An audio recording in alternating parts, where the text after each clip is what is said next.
Bonjour, bonjour, bienvenue dans cette dernière vidéo craft de la semaine. Si vous regardez cette vidéo, c'est que vous êtes maintenant des crafteurs aguerris et que vous avez reçu ces derniers jours des petits emails, des petites notifications pour que vous soyez formés au mieux sur craft. Donc on espère que ça s'est bien passé.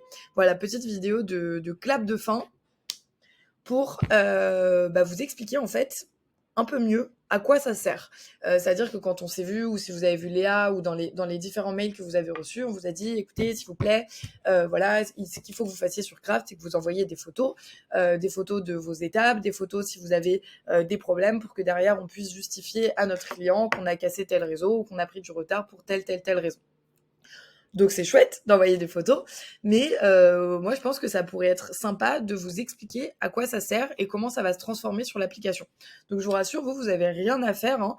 Vous juste vous envoyez vos photos dans la conversation, mais voilà, si vous êtes curieux et si vous voulez savoir comment ça se transforme par la suite et ce que votre conducteur de travaux va faire et va transmettre à votre client, vous pouvez regarder cette vidéo qui va durer 1 minute. Je vais essayer de faire rapide.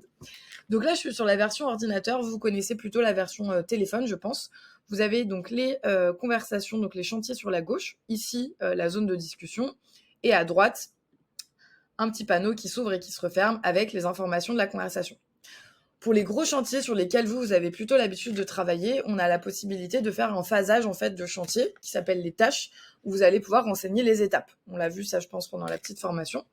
Et donc l'intérêt pour vous, ça va être donc d'envoyer des photos dans la conversation et que soit vous, soit votre conducteur de travaux, qui vous voulez, ça dépend de l'organisation de chacun, viennent classer ces éléments. Donc par exemple, le DICT qui a été envoyé, la DICT, pardon, qui a été envoyé dans la conversation, en fait, on peut la prendre, la classer.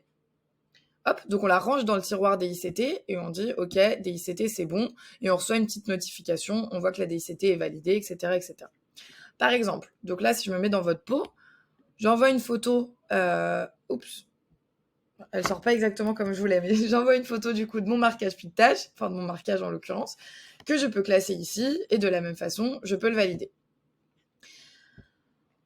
Supposons que vous ayez une fuite, d'accord. Donc voilà, là on peut voir qu'il y a beaucoup d'eau dans la rue, il y a un réseau qui a été tapé, vous avez une fuite, vous allez pouvoir en fait venir déclarer, hop là, pardon, venir déclarer du coup un aléa, hop.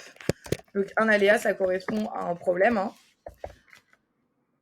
Et venir directement associer du coup cette photo que je peux classer du coup, hop, dans mon aléa que j'ai déjà créé qui s'appelle casse réseau. Donc automatiquement, cette photo va être associée à mon problème casse réseau.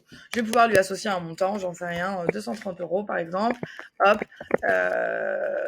un réseau a été tapé, il y a une grosse fuite. Hop. Voilà, donc je vais pouvoir remplir ces informations. Et donc, ce qui va être pratique, c'est que je vais pouvoir en télécharger le rapport. Et donc, c'est ça que je voulais vous montrer. Vous avez donc pour chaque aléa qui est remonté un rapport Word qui, hop, se trouve, ici même.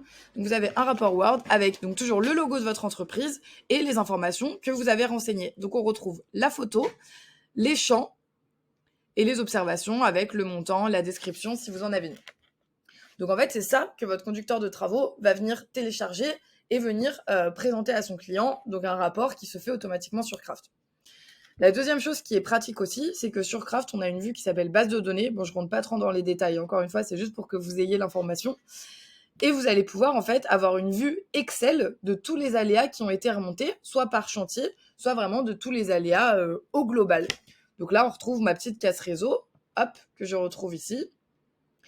Et je vais pouvoir en exporter un Excel, supposons. Donc par exemple, je vais pouvoir faire mes attachements en fin de mois ou mes réunions de chantier avec mon client et lui dire, voilà, sur cette semaine-là, j'ai rencontré tel problème, voilà, comment on s'organise. Voilà, donc Craft, grâce aux photos que vous allez remonter dans la conversation, on va pouvoir les classer, en sortir des rapports d'aléas en Word et des rapports en Excel globaux. Voilà, à bientôt!